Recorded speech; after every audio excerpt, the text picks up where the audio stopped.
Olá pessoal, tudo bem com vocês? Meu nome é Rodolfo Neves, eu sou professor de português da rede estadual aqui em São José dos Campos, né?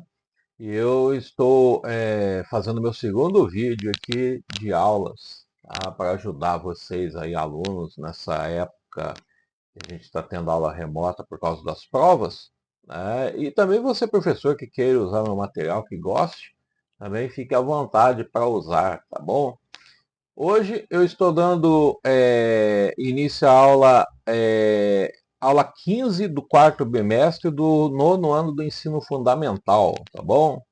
Eu tenho várias turmas, tenho do sétimo, oitavo, nono, dos ensinos fundamental e também tenho os ensinos médios, né? Ontem eu fiz uma aula para o segundo ano, para a segunda série do médio e hoje eu vou fazer a do nono ano, beleza? Antes de mais nada, eu gostaria que você se cadastrasse no nosso canal, tá? Inscreva-se no nosso canal, ative o sininho aí para vocês receberem notificações de novos conteúdos. Vou, se Deus quiser, estar postando sempre, tá bom? Perdoe-me por eventualmente cometer pequenos erros aí, porque não estou acostumado a dar aulas online, tá? Eu já faço alguns vídeos há algum tempo, mas o formato é diferente, né? Uma aula é sempre uma surpresa, né? Eu também não costumo planejar muitas aulas, não. Eu gostaria que elas fossem mais espontâneas. Então, eventualmente, podem ocorrer alguns pequenos erros, tá bom? Então, vamos lá, então. Aula 15 do quarto bimestre do nono ano do ensino fundamental. Beleza? Então, vamos lá. Hoje a aula é Quem Disse o Quê? Parte 1.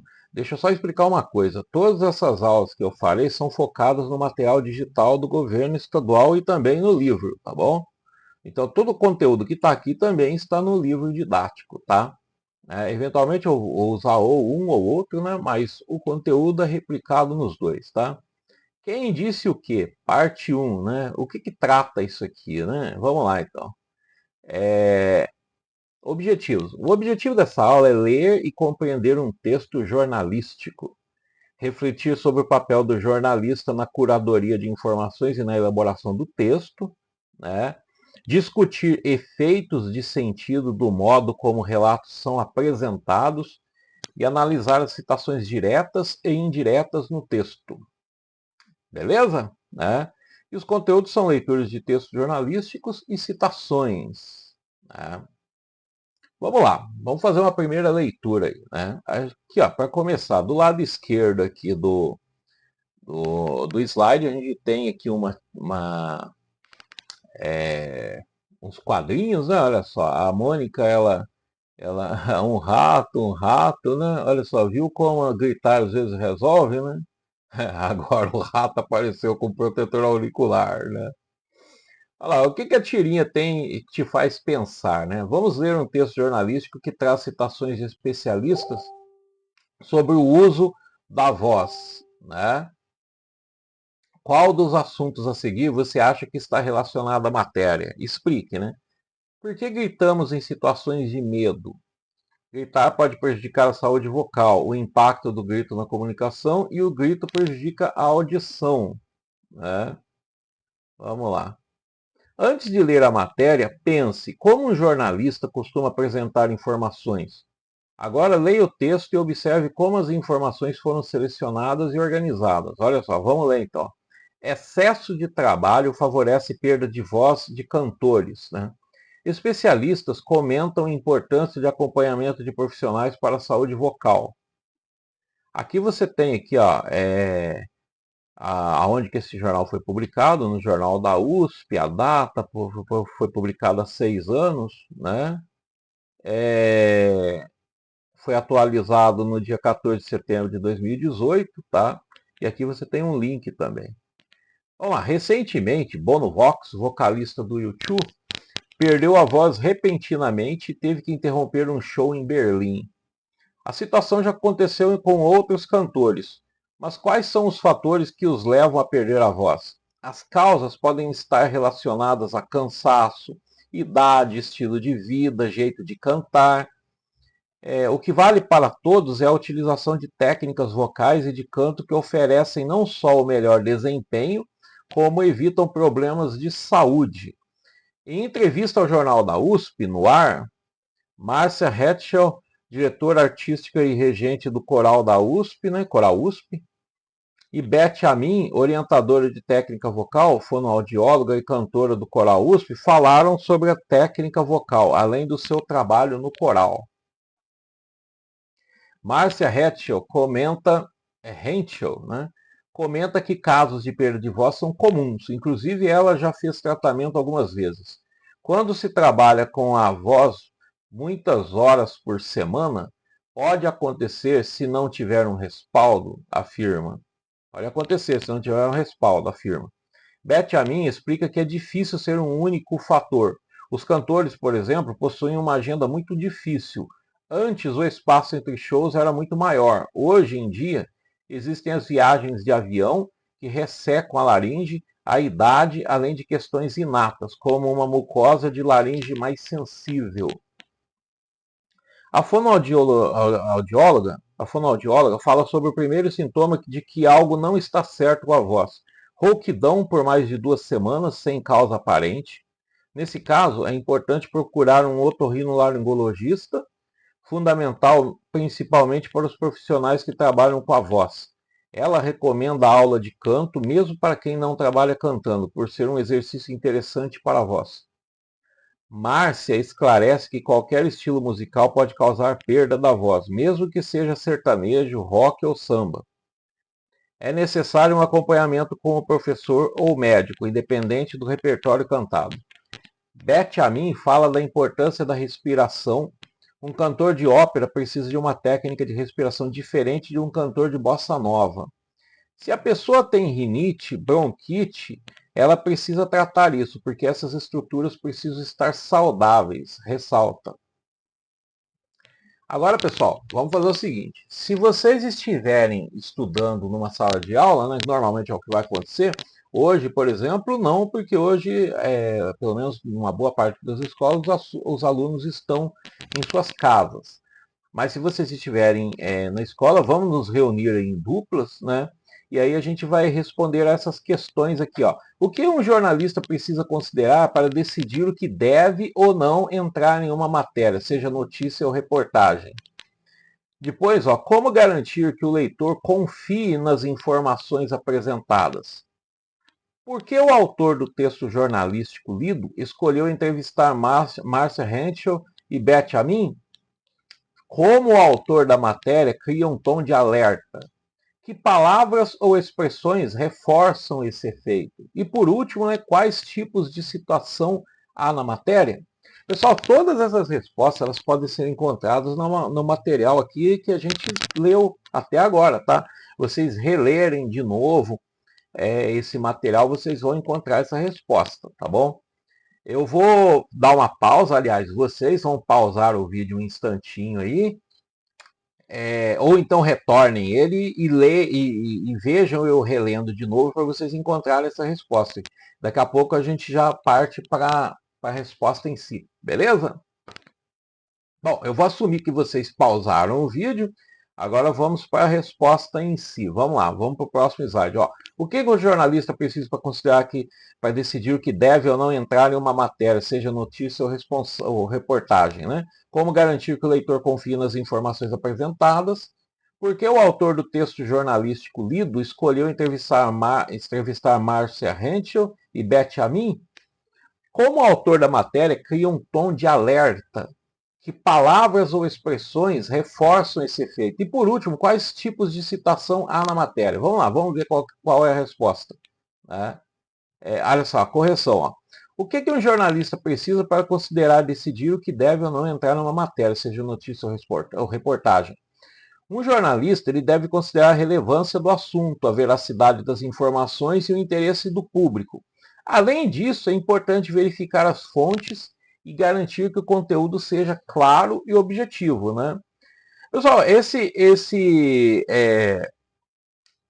assunto aqui ele é bem interessante pelo seguinte. Primeiro, porque muitas vezes a matéria ela não vem para o jornalista assim, simplesmente porque ele decidiu. Às vezes essa pauta ela vem de fora, né? Às vezes o dono do jornal, o dono do meio de comunicação que traz essa pauta para o jornalista.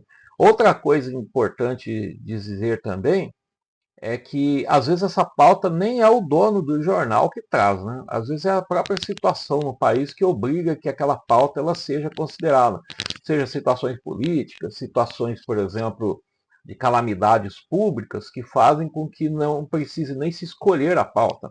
Ela já é dada pela própria situação no país. Vou dar um exemplo, por exemplo, sobre a atuação da polícia no Rio de Janeiro. Como foi uma coisa muito grande, naturalmente aquilo já seria a pauta de muitos jornais, né? Não dá para passar batido a respeito desse assunto. Aí o que acontece? Em cima dessa pauta é considerado o que vai entrar e o que não vai entrar na reportagem, né? Por exemplo, um jornalista ele deve considerar a relevância do assunto. O assunto, nesse caso, já foi dada a relevância pelo fato da pauta já estar ali na mesa, né? Então essa já é uma relevância, né? A veracidade das informações e o interesse do público. O público vai se interessar provavelmente por si só, pelo fato, por exemplo, da pauta ela ser algo assim que notoriamente surgiu naquele momento. Isso não quer dizer que ele se interessa automaticamente por qualquer coisa, não é a verdade. Às vezes essa matéria ela não surge de uma pauta que foi dada assim pelo acontecimento nacional. Às vezes é uma coisa que foi decidida, por exemplo, no jornal e por coisas que são normalmente de interesse das pessoas, por exemplo, saúde pública, né? Às vezes um cientista descobriu um medicamento novo, ou alguma outra coisa assim que seja de interesse das pessoas. Então, você traz esse assunto para o seu público de uma maneira assim que seja interessante para ele, né? Muito desse interesse é despertado pelo título da matéria, né? E aí tem muitos jornalistas que abusam do título, né? Fazem um título sensacionalista para chamar a atenção das pessoas que vão ler essa matéria, né? Esse tipo de coisa é feito há muito tempo, né? Títulos sensacionalistas. Os títulos sensacionalistas, de certa forma, eles acabam prejudicando a matéria, não exatamente às vezes essas matérias, mas todas as matérias em si, porque as pessoas começam a perder às vezes o interesse em ler as coisas, porque existe um abuso de textos sensacionalistas, né? De títulos sensacionalistas. Às vezes o próprio texto é sensacionalista, né? Às vezes não é só o título, o texto todo é sensacionalista, né? Muita gente gosta disso, mas as pessoas assim que gostam de uma coisa mais séria, elas acabam perdendo esse tipo perdendo interesse por ler coisas assim, porque elas assumem que está sendo tudo sensacionalista, hein? E não é bem assim, né? Além disso, além disso, é importante verificar as fontes e garantir que o conteúdo seja claro e objetivo. Uma das coisas que o jornalista deve fazer é verificar as fontes do que ele leu, né? do que ele vai produzir. Né? Por exemplo, ele vai falar sobre, deixa eu ver, aquecimento global. Aonde que ele vai encontrar fontes fiáveis?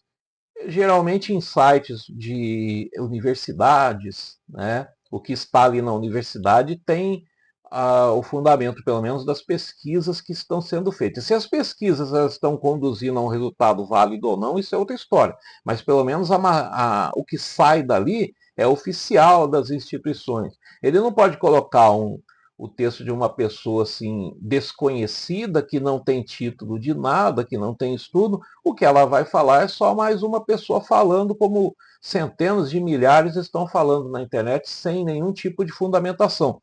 Ele não pode fazer isso, ele tem que buscar pessoas que tenham relação com aquele tipo de estudo, né? Se você vai falar sobre aquecimento global, você tem que ver cientistas da meteorologia, cientistas de geógrafos, né?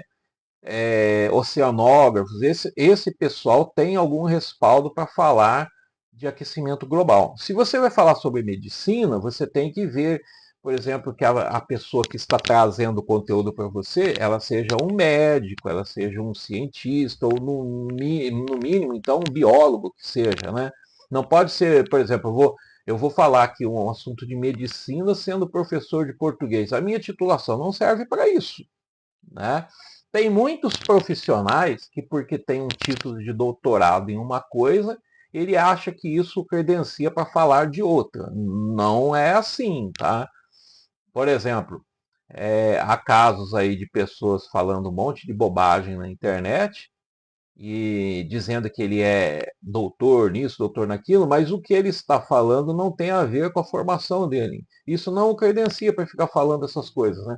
Se eu vou falar de medicina, eu tenho que ser médico. Se eu vou falar de segurança pública, eu tenho que ser, sei lá, um advogado, alguma coisa assim, né? Isso me credencia para falar dessas coisas, tá bom? Segunda pergunta aqui, ó. Como garantir que o leitor confie nas informações apresentadas? Ó, o jornalista ele pode garantir a confiança do leitor ao utilizar fontes confiáveis, uma das coisas que eu já falei, entrevistar especialistas no assunto, também já falei isso aí, né? Apresentar dados concretos e evitar informações sensacionalistas ou sem comprovação. Tudo isso eu já falei na questão anterior, né? Também é importante manter um tom neutro o mais imparcial possível, tá? Pessoal, pessoal, vou falar uma coisa que foge até um pouco disso aqui, mas tem a ver com isso, que é o fato da imparcialidade. Não sejamos ingênuos, a imparcialidade ela não existe, tá?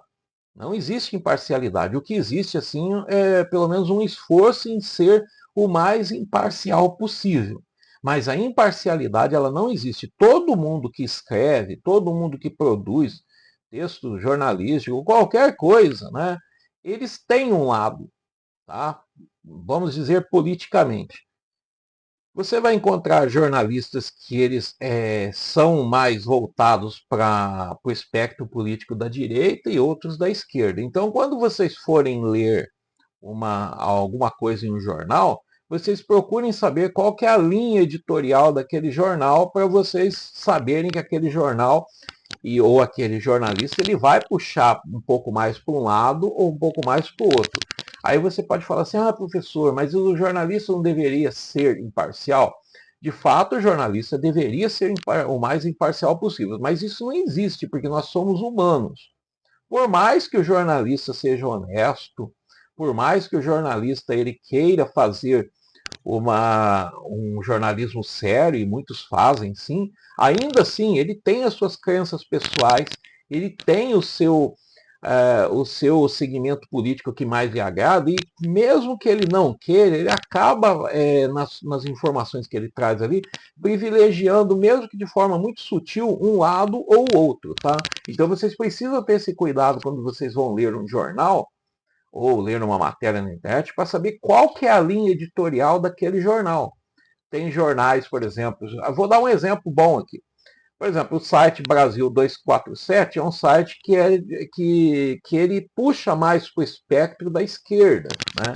Aí você pega um site, por exemplo, da Brasil Paralelo, eles puxam mais para o lado da direita. Então, quando vocês vão ler coisas em cada um desses jornais, vocês fiquem sabendo, por exemplo, que sempre vai puxar mais para um lado, mais para o outro. Não existe jornalismo totalmente imparcial, tá? Não sejam ingênuos, né? Vocês que estão começando aí na senda da literatura, né? E agora a pergunta 3. Por que o autor do texto jornalístico lido escolheu entrevistar Márcia Henschel e Beth Amin? Pessoal, essa pergunta eu nem vou ler, mas eu já vou responder para vocês aqui. Foi escolhida essas pessoas para entrevistar porque elas são especialistas no assunto, tá? Olha só, porque ambas são especialistas na área vocal.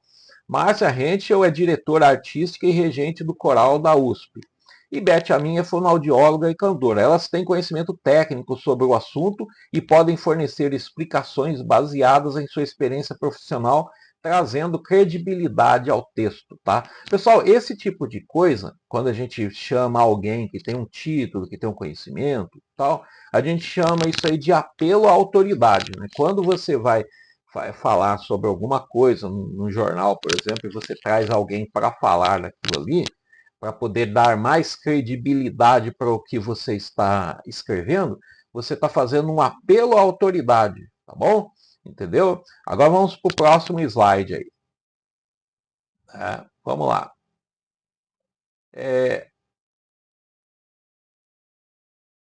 Correção. Como o autor da matéria cria um tom de alerta? Essa questão eu não tinha visto anteriormente. Deixa eu dar uma olhada aqui. Só que passou batido. Ah, não, tinha sim. É eu que passei batido aqui, né? Vamos lá.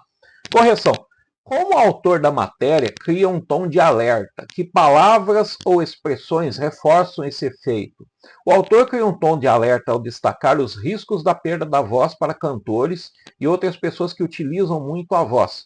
Expressões como pode acontecer, principalmente para os profissionais que trabalham com a voz e precisa tratar isso, reforçam a importância de cuidar da saúde vocal. Além disso, a menção a sintomas como rouquidão por mais de 2 semanas sem causa aparente chama atenção para sinais que não devem ser ignorados. Pessoal, um dos cantores que eu estou me lembrando agora que teve problemas vocais já há muito tempo e ele vem se tratando e ele nunca mais ficou com a mesma voz que ele tinha, né? É o Zezé de Camargo, né? Zezé de Camargo ele teve um problema com a voz há muitos anos atrás, porque ele era um cara assim que cantava sem muita técnica, ele tinha uma voz muito boa, mas ele não tinha uma técnica vocal que preservasse a sua voz, né? E aconteceu que com o passar do tempo ele ficou com problemas seríssimos aí e fez diversas cirurgias.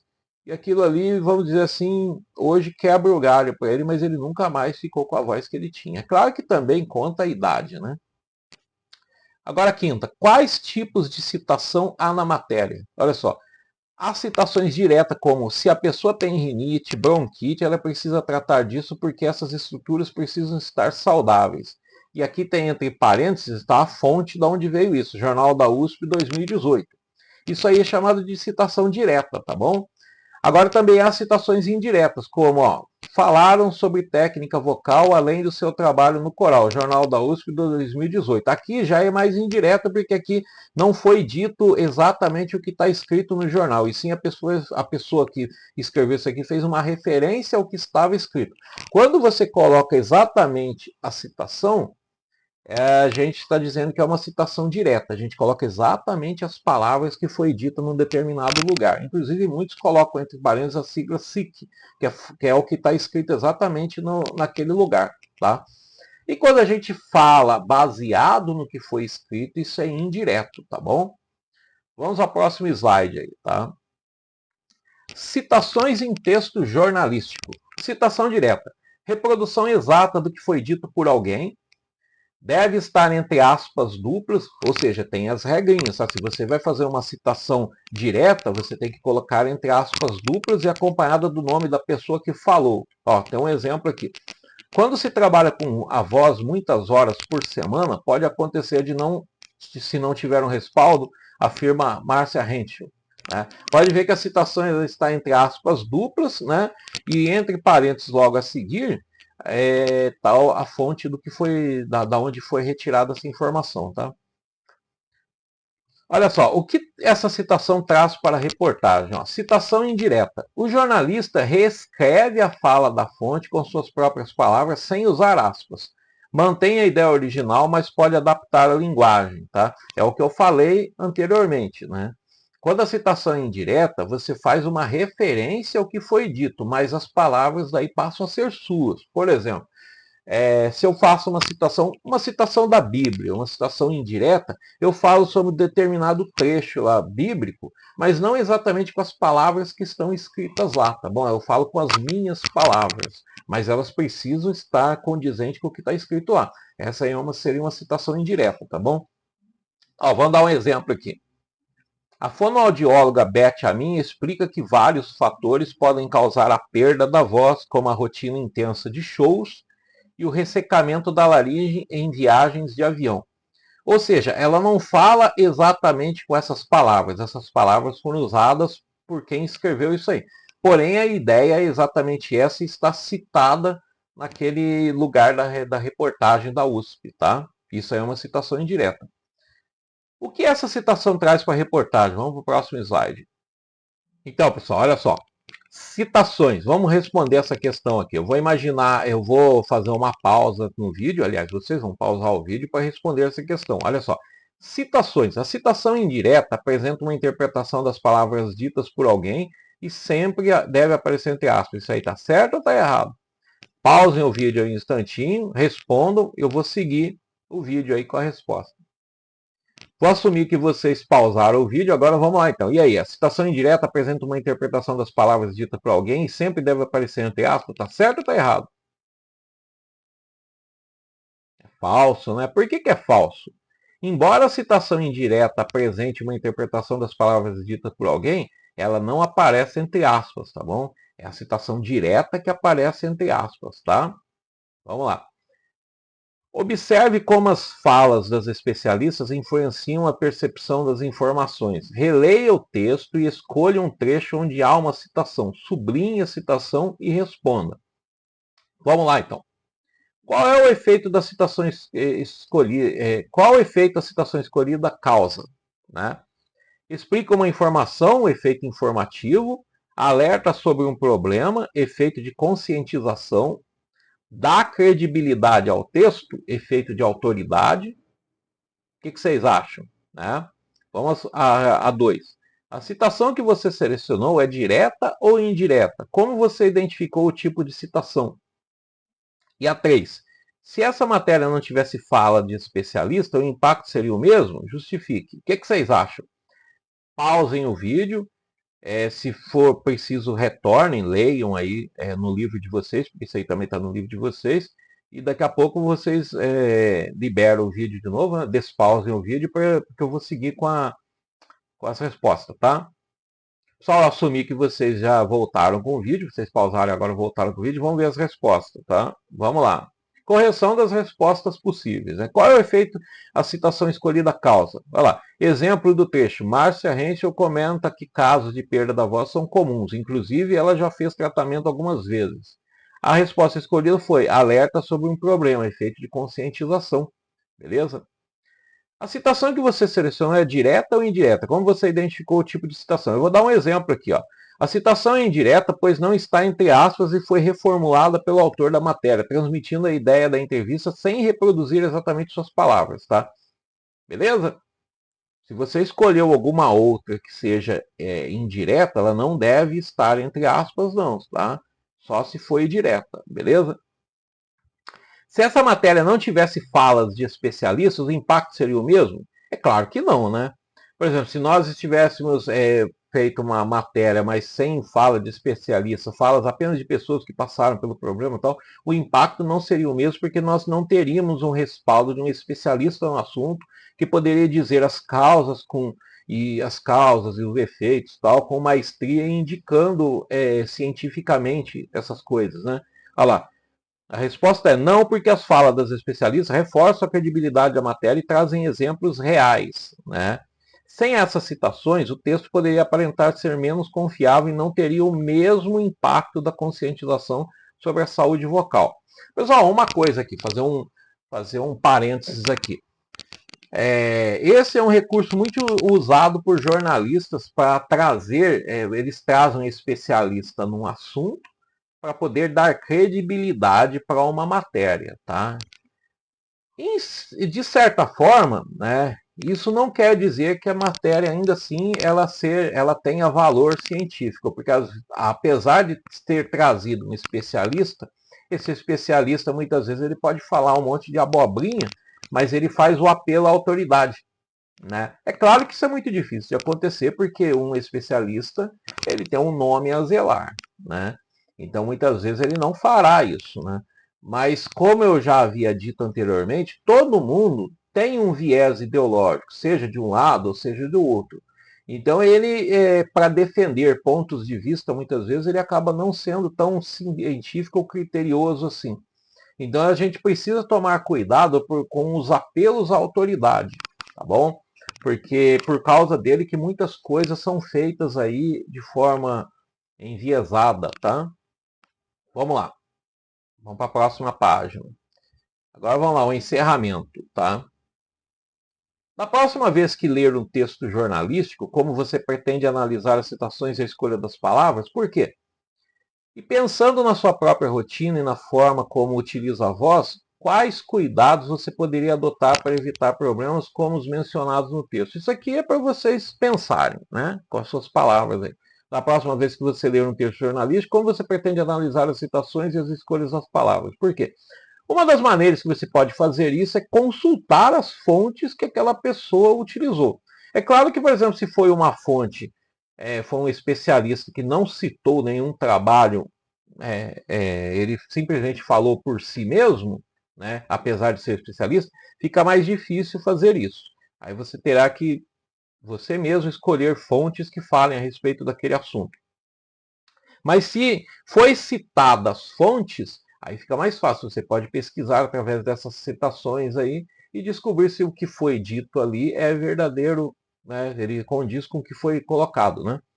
E outra, pensando na sua própria rotina e na forma como utiliza a voz, quais cuidados você poderia adotar para evitar problemas como os mencionados no texto, né? Isso aqui é uma resposta de cada um, mas eu posso adiantar para você que tomar bastante líquidos, né? Evitar forçar muito a voz, principalmente em épocas onde quando o tempo está muito seco, né? Isso aí são coisas que vocês devem evitar. Quando vocês forem, se vocês trabalham com a voz, por exemplo, professores trabalham com a voz, né? Cantores, tantos outros aí, eles precisam fazer exercícios vocais para evitar ficar sem voz. Eu já cheguei também a ficar com a voz bem ruim, não cheguei a ficar sem, mas fiquei com a voz bem ruim, porque a sala de aula é barulhenta e você acaba levantando muito seu tom de voz para poder ser ouvido, e isso prejudica bastante, tá? E aqui tem uma tirinha aqui, né? E quem está gritando muito, né? Ela mesma está gritando muito. Né? Vamos para o próximo slide. Né? Agora só são referências, né? Aqui tem o aprofundando. Isso aqui está no livro também, tá? Vamos lá, são questões, né? Vamos aqui, ó. Uma questão do IF São Paulo, né? De 2025, né? Leia a notícia extraída do site da CNN Brasil a respeito da repatriação do fóssil Ubiraja jubatus, não é Ubirajara, não, tá? Ubiraja jubatus, ao país. Vamos lá. Fóssil do dinossauro Ubiraja jubatus é repatriado ao Brasil. Ubirajara jubatus. É Ubirajara? Nossa, foi escrito errado aqui. Foi escrito errado, pessoal. Desculpa aí. Está escrito errado na primeira linha, mas a segunda está escrita certo. Né? Olha lá. Ubirajara jubatus habitou a região do Geoparque do Araripe, conhecido como Centro Paleontológico, entre os estados do Ceará, Pernambuco e Piauí. Né? O fóssil de dinossauro Ubirajara jubatus, que viveu há 110 milhões de anos, retornou ao Brasil. A solenidade de repatriação aconteceu na segunda-feira, no dia 12, com a participação de representantes dos governos do Brasil e da Alemanha, do Ministério da Ciência, Tecnologia e Inovação. Após o encontro em Brasília, o dinossauro será enviado para o Ceará.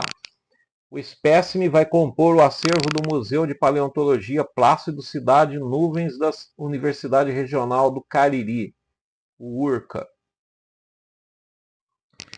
Sem dúvida, estamos diante de um momento histórico. Um réptil que viveu há 110 milhões de anos e passou cerca de 30 anos fora, retorna ao seu sítio, disse a ministra Luciana Santos.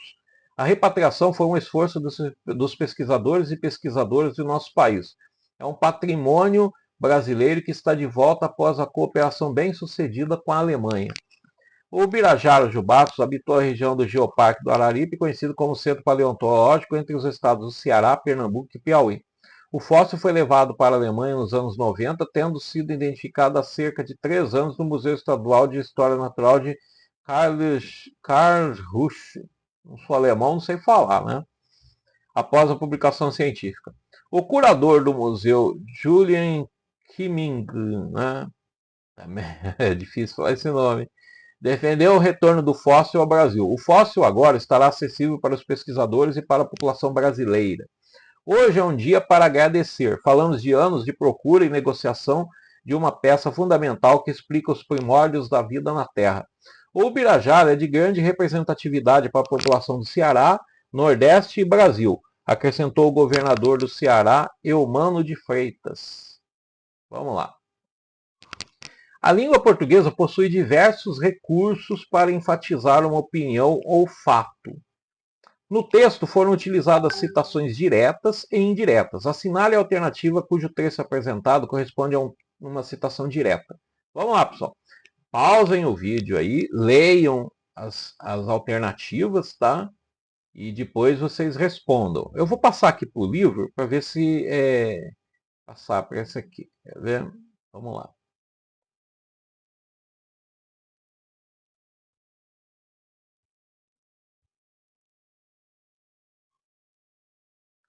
É só um pouquinho.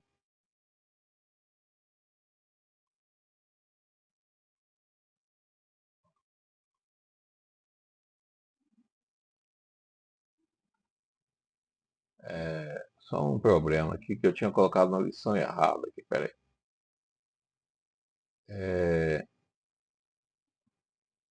Nossa, espera um instantinho aqui que tá na lição errada. Peraí. 19. Aula 15.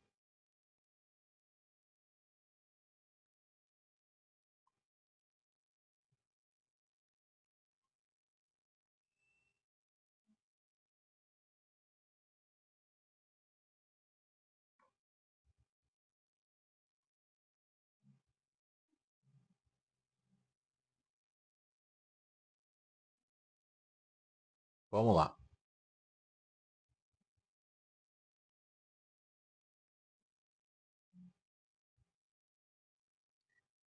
Vamos lá, então. Eu só queria dar uma confirmada aqui. Vamos lá. E aí? Pausaram o vídeo, responderam? Vamos ver qual que é a resposta certa aqui, né? A resposta certa é a D. Sem dúvida, estamos diante de um momento histórico. Um réptil que viveu há 110 milhões de anos e passou cerca de 30 anos fora, retorna ao seu sítio. Né? Correção. Ó.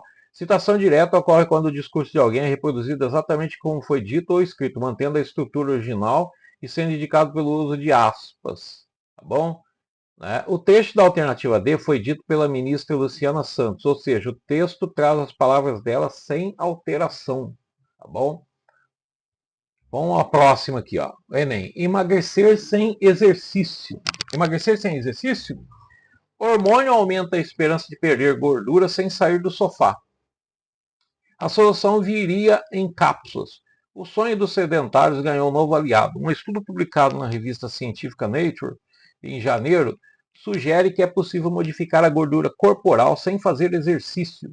Pesquisadores do Dana-Farber Cancer Institute da Escola de Medicina de Harvard, nos Estados Unidos, isolaram em laboratório a irisina, hormônio naturalmente produzido pelas células musculares durante os exercícios aeróbicos, como caminhada, corrida ou pedalada. A substância foi aplicada em ratos e agiu como se eles tivessem se exercitado, inclusive com efeito protetor contra a diabetes. O segredo foi a conversão de gordura branca, aquela que estoca energia inerte e estraga a nossa silhueta, né? E deixa assim, né? Bem redondinho, né? Em gordura marrom.